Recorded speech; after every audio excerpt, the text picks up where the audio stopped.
So Dan walks into this forest really not knowing what to expect. He'd only been there once with his older brothers when they were hunting, and he wasn't even in there very long, just a couple hours. So he really had no idea what to expect there.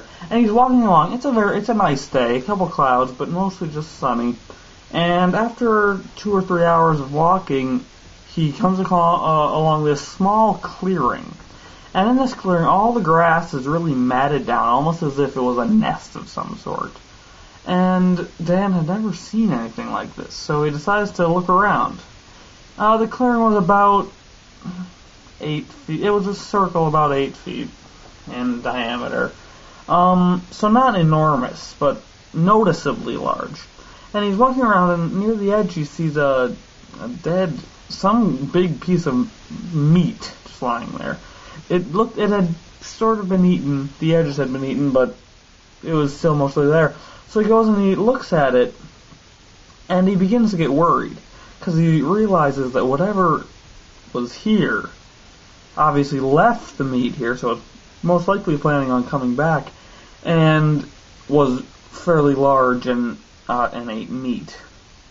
So he kind of gets a little nervous, and he starts walking away when he hears this rustling in the bushes. And he turns quickly and sees a bear walk out from the bushes and kind of walk right in front of him and turn and look at him. Now this bear was not fully grown, but not a cub. It was, right in the middle. And it was fairly thin. Not like starving thin, but pretty thin, as if it hadn't eaten. And it looked fairly irritated. So Dan, knowing that bears can be lots of trouble, immediately pulls out his sword. And the bear, almost realizing itself that this human had a weapon, charges Dan. Now, Dan had never gotten in a real sword fight before. He'd never even really used a sword before.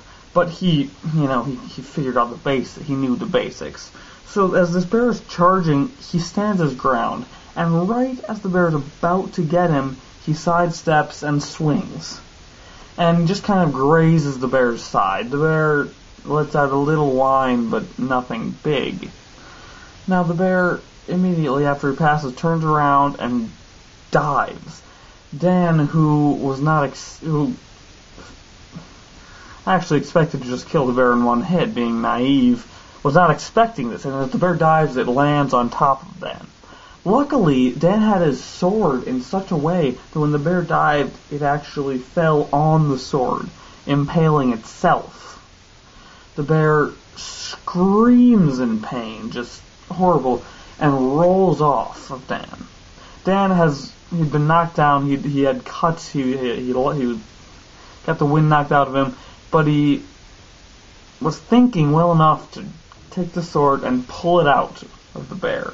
So now he has this bear bleeding, just in terrible pain, with this sword, and he takes it and with one swing takes the bear out of its misery. Now, as he goes to make sure the bear is dead, he notices that his arm has been just ripped by the bear's claw all the way from the wrist down to the elbow. And it's bleeding pretty badly. So that's it.